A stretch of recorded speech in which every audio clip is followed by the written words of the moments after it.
Erev Rosh Hashanah. It's time to kick off the High Holy Day Sermon Slam. It's the Super Bowl season of sermon giving. If you've been here before, and if you were paying attention, you likely know what to expect.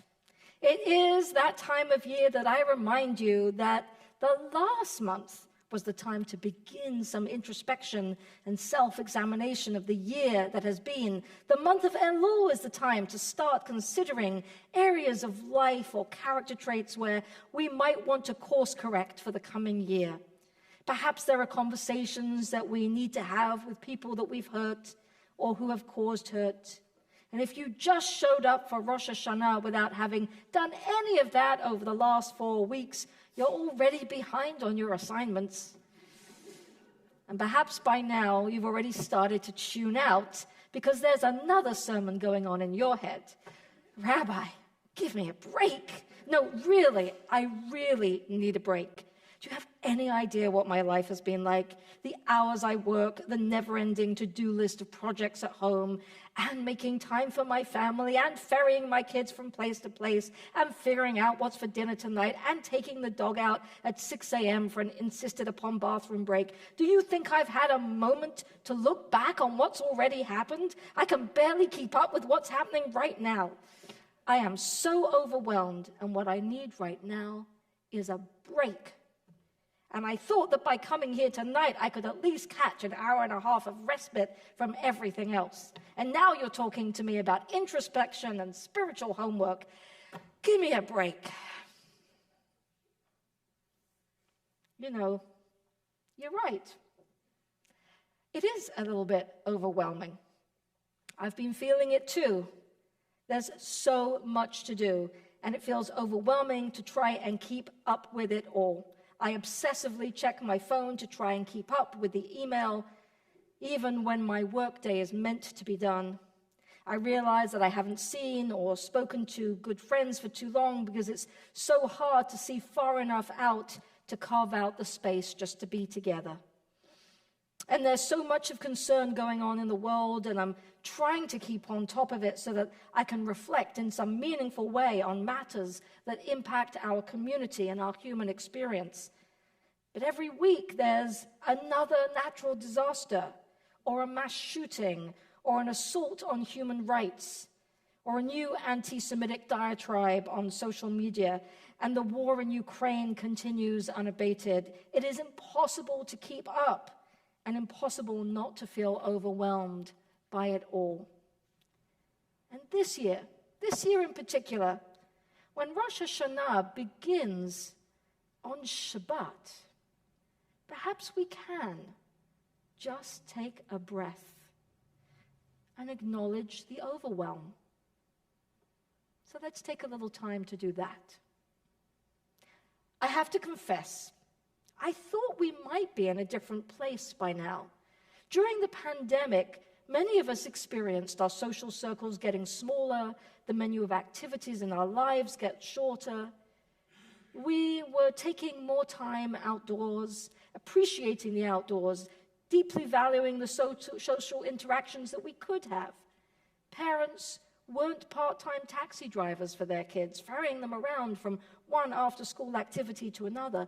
And I thought perhaps when we were past the worst, that these experiences might cause us to have a bit of a reset. Perhaps we would take some steps to prevent our lives being quite so overwhelmingly jam-packed full as they were before the pandemic. But if anything, for many folk, it seems like the opposite is true. Perhaps it's a sense of trying to make up for lost time, or trying to pack in all of the experiences and all of those after-school activities that we missed out on. And before we know it, we're back to having stressful, overpacked, overwhelming lives all over again. I hear it from adults. I see it with our kids. Students say they love all of their sports and teams and extracurricular activities, but at the same time, they're stressed and they're anxious and they're exhausted. But we don't seem to consciously be able to choose a different rhythm by which to live our lives. Harvard professors Robert Keegan and Lisa Leahy point out that what we're seeing is not unusual. They say our typical response to ever-growing workloads is to work harder, put in longer hours, rather than to step back and examine what makes us do this and find new ways of operating. But they point out, if we just accept the status quo and continue to feel perpetually overwhelmed, the reality is often diminished returns on all of the energy that we're expending. They explain, the cognitive impact of feeling perpetually overwhelmed can range from mental slowness, forgetfulness, confusion, difficulty concentrating or thinking logically, to a racing mind or an impaired ability to problem solve. When we have too many demands on our thinking over an extended period of time, cognitive fatigue can also happen, making us more prone to distractions and our thinking less agile. The stress from overwhelm impacts us physiologically.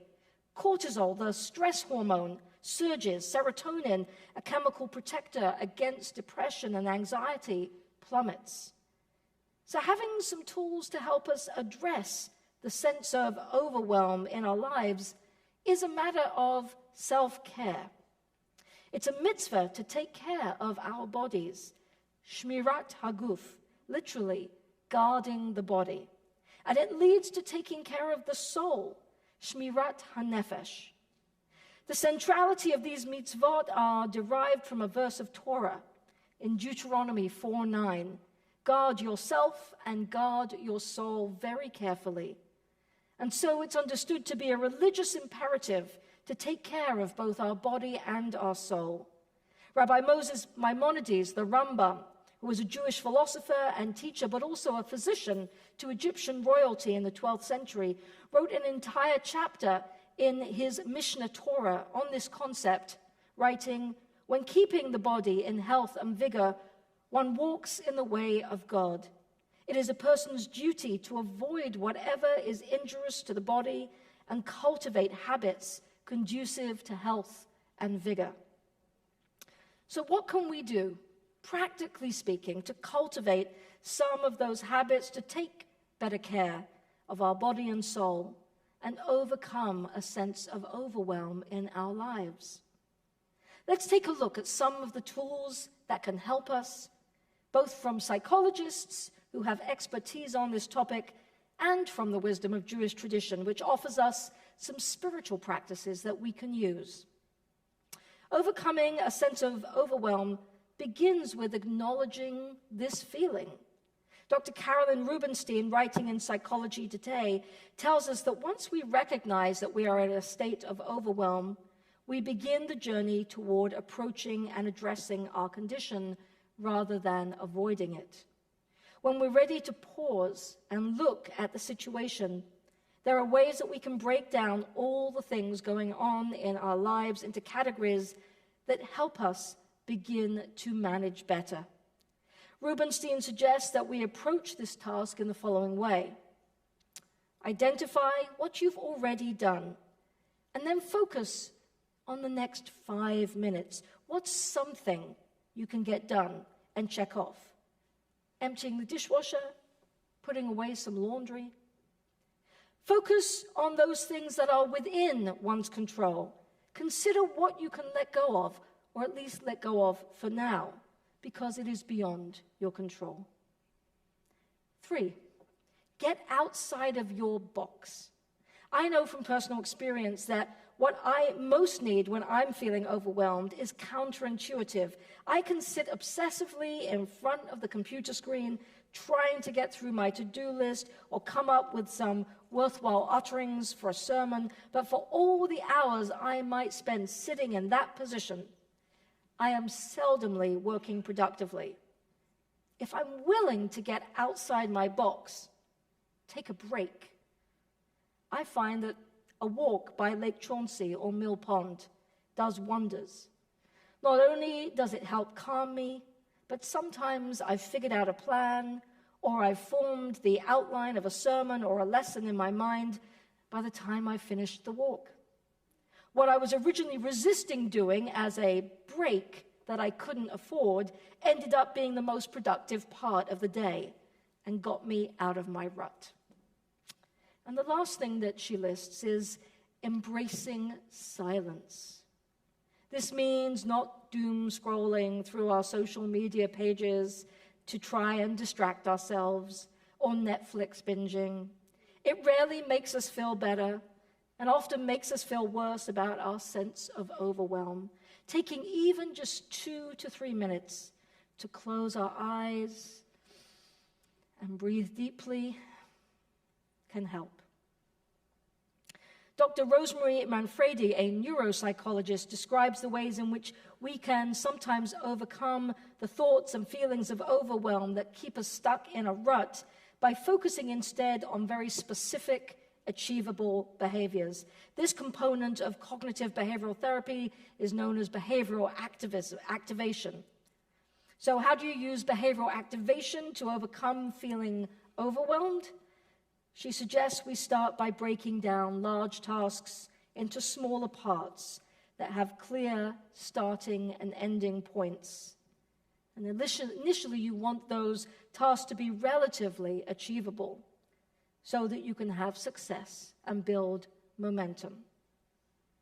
When we turn to some of the tools in the spiritual toolbox of Judaism, we find there are many aspects of the practice that is core to our faith tradition that are attuned to and beneficial to how we might overcome feelings of overwhelm. Shabbat. These next 24 hours, as well as being Rosh Hashanah, is perhaps the greatest gift of Judaism to the world. One day to get out of our box and take a breath, a walk, be in the company of community rather than striving alone. One day to recharge our batteries and perhaps contemplate what some of the manageable pieces are that we can pick up and get done in the coming week, once we've given ourselves enough space to be able to see what they are more clearly. Shabbat doesn't have to put more work on your plate. It doesn't have to mean cooking a 3-course meal for your family or guests. It might include coming to a Shabbat service, and it might not. You know what kind of Shabbat you need.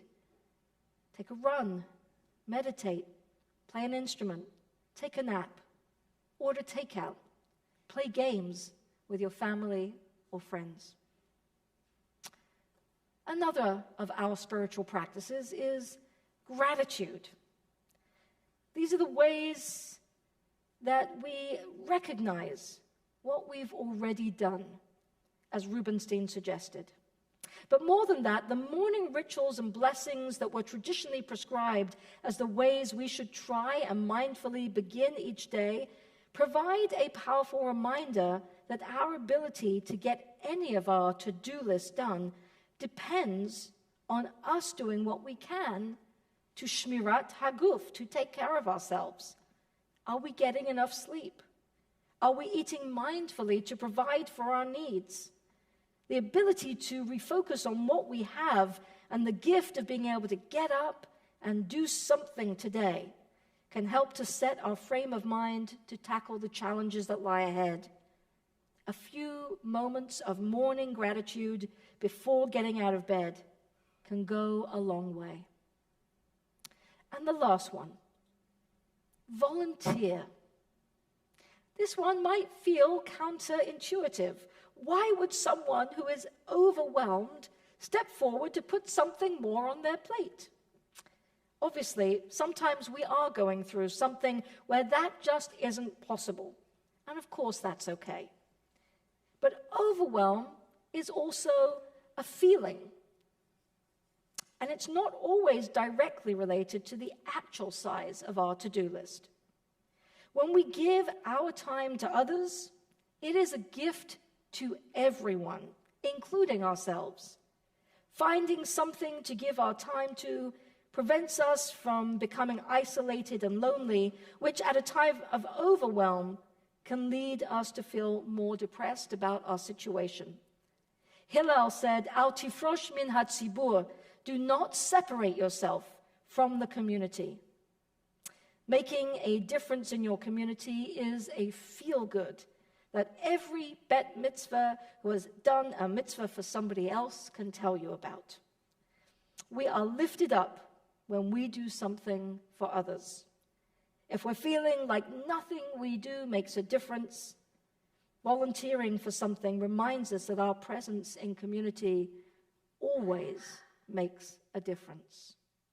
I'll be speaking more on some of the ways we might make something meaningful of these opportunities tomorrow morning.